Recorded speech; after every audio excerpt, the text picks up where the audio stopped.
Veíamos necesario de crear este espacio común para conseguir poner sobre la mesa, digamos, recursos abundantes en la región. Pensemos que la cantidad de universidades se ha duplicado en los últimos años. Hoy tenemos muchas carreras en ciencia política, tenemos doctorados, tenemos una cantidad de recursos con los que no se contaban hace un par de décadas, por ejemplo. Y el crear un espacio común no es para venir a llenar con una institución más el ya nutrido bosque de la región y de los dos continentes, sino más bien para colaborar y sacar, digamos, formas de cooperación que nos permitan añadir valor a esto que ya existe. Es un sector sumamente dinámico. Lo que ha ocurrido en el campo de la política, tan dinámico o más que en el campo de la sociedad y sobre todo de la economía. Es decir, se ha cambiado muy rápidamente. La discusión en este momento en muchos de nuestros países, sobre todo en el área andina, está muy estancada en una discusión, a mi modo de ver, falsa, pero que por el hecho de ser falsa y engañosa causa muchos problemas, que es discutir entre democracia representativa o democracia participativa. Para mí creo que es un tema muy importante debatir esto y contribuir al debate en un espacio ajeno, digamos, un espacio por encima de los escenarios concretos en los que se decide la política, ¿verdad? Tener esa libertad para poder introducir, digamos, estas reflexiones, estos avances, la investigación, etcétera, etcétera, una serie de actividades propias de la co-creación de conocimiento entre muchos de nosotros. ¿Por qué se produce esta aparente confrontación entre democracia representativa y democracia participativa? Pues son muchos los factores que intervienen, pero yo quiero fijarme en unos cuantos de ellos, que tienen que ver con los cambios que se han producido en la sociedad en los últimos años, en la implementación de las formas de gobierno, de restauración de la democracia después de las dictaduras, etcétera, y que desembocó muy rápidamente en la reconstitución territorial de la política en todos nuestros países. Concretamente, el tema del municipalismo ocupó uno de los temas centrales o uno de los espacios centrales de construcción de la democracia. En muchos de nuestros países, la cantidad de personas que se involucraron en la gestión pública por la vía de la municipalización se ha multiplicado por 10 o mucho más todavía. Por consiguiente, ha habido una explosión de formas de participación y de incorporación en la vida de la política que desbordó probablemente a nuestros partidos tradicionales en su capacidad de darle articulación y contenido a todas esas expresiones. Gobiernos que se animaron a hacer la descentralización por la vía municipal hasta las comunidades más pequeñas se encontraron con una dificultad muy grande para contener aquello y fueron desbordados, y en muchos casos fueron derrocados por las criaturas que ellos habían creado a nivel de la participación. Eso ha sido, yo diría, un fenómeno al cual todavía no se le ha dado suficiente atención, y nos quedamos muchas veces contentos con análisis como que hoy es la etapa de la democracia participativa y que la democracia representativa representa la permanencia de un institucionalismo que ya ha trasnochado, etcétera, etcétera. Entonces ahí hay un debate muy complicado que no está resuelto y que creo que amerita que el mundo universitario, igual que se plantea un diálogo con la empresa, tendrá que pensar más en serio de lo que lo está haciendo, un diálogo serio con la sociedad civil, sobre todo con la sociedad política, ¿ya? Para la cual a veces nuestras universidades no tienen mensajes. Entonces, es muy fácil elaborar, intervenir en temas como los que se han trabajado esta mañana. No quiero decir que sea fácil en el sentido banal, sino que es más frecuente intervenir en temas de desarrollo local, en temas de empresas, en temas de tecnología, de información, de creación de redes. Pero si ustedes se dan cuenta cuántos esfuerzos hay para repensar la política y repensar las formas como la abundancia de actores y el crecimiento desmesurado de nuevos actores sociales en las formas de gobierno y por consiguiente las consecuencias que ello tiene, ahí hay una escasez bastante grande.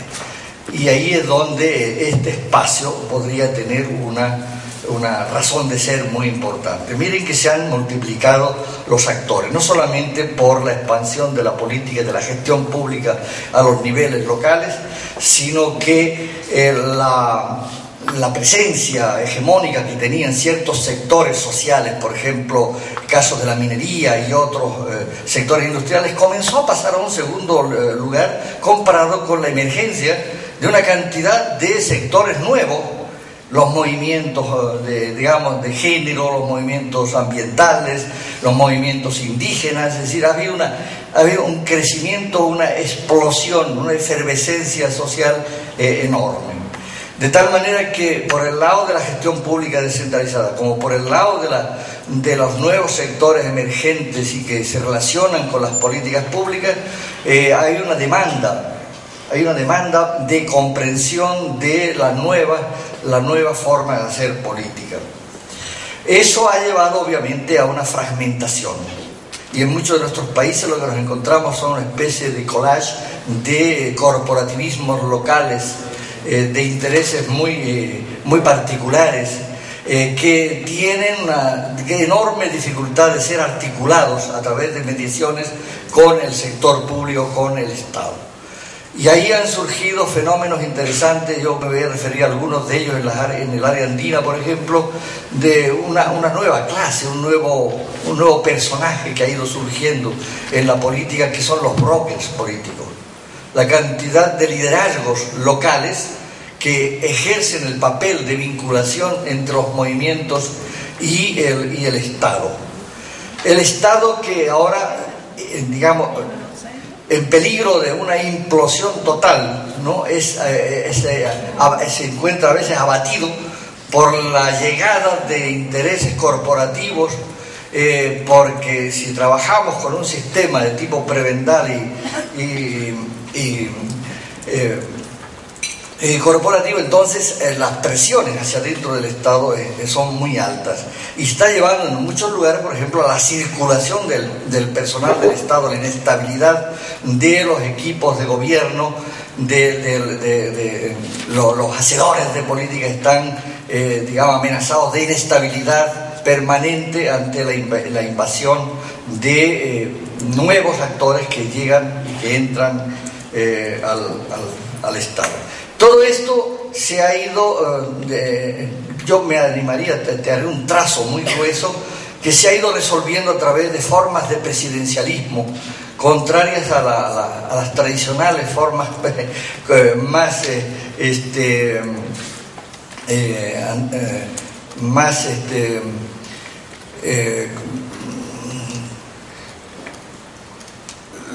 frente a los congresos, frente al asambleísmo, frente a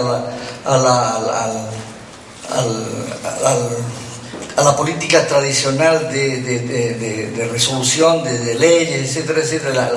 La presencia del presidente, la presencia del líder ha sido una de las características que más nos han, digamos, que se han fortalecido en los últimos años, ¿no? Entonces tenemos formas muy personalistas de inclusión en la política, aparatos desarrollados para copar el poder, ¿no?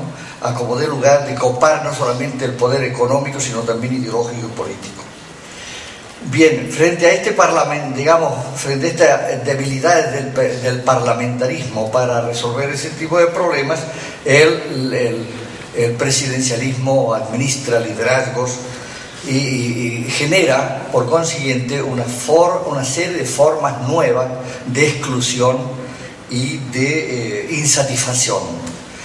Si bien podríamos decir que muchas en los países podemos pensar que no hay un incremento de la pobreza en términos absolutos, en términos de disponibilidad de recursos, lo que sí va cundiendo es una sensación, una visión de pobreza, digamos, una percepción de pobreza relativa de la población frente al crecimiento. Estamos más bien abandonados a una avalancha de comentaristas políticos para productos de televisión y de radio, pero la desconexión entre el análisis profundo y serio con los usuarios que son los productores de políticas públicas es creciente. Y entonces no hay una retroalimentación, hay una vulgarización, una banalización del análisis político al cual creo que hay que poner mucha atención. En ese espectro, que podría ser muy pesimista, creo que nosotros miramos, y creo que hay que mirarlo así, la cantidad de recursos que están a nuestra disposición, que están en la región.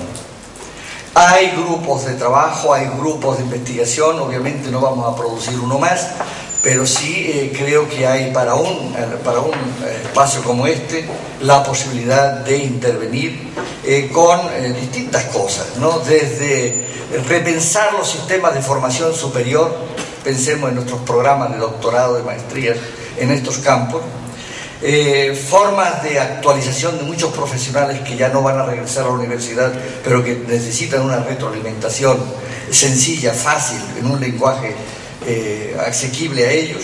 Son hacedores de políticas que están trabajando con viejos conceptos. La difusión e información a la población sobre los cambios que se van produciendo en el sistema político, la generación de pensamiento crítico, que hoy es muy necesario, frente a la capacidad de cooptación con que los gobiernos disponen a veces de la universidad.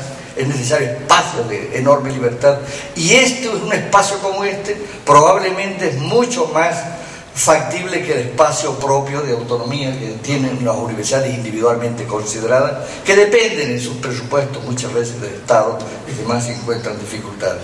Ese es el espacio en el cual pensamos que se puede intervenir a través de una red como esta, atendiendo a los programas existentes, atendiendo a los usuarios del análisis político y atendiendo a los profesionales que están haciendo política. Es muy pretencioso, pero no nos achicamos.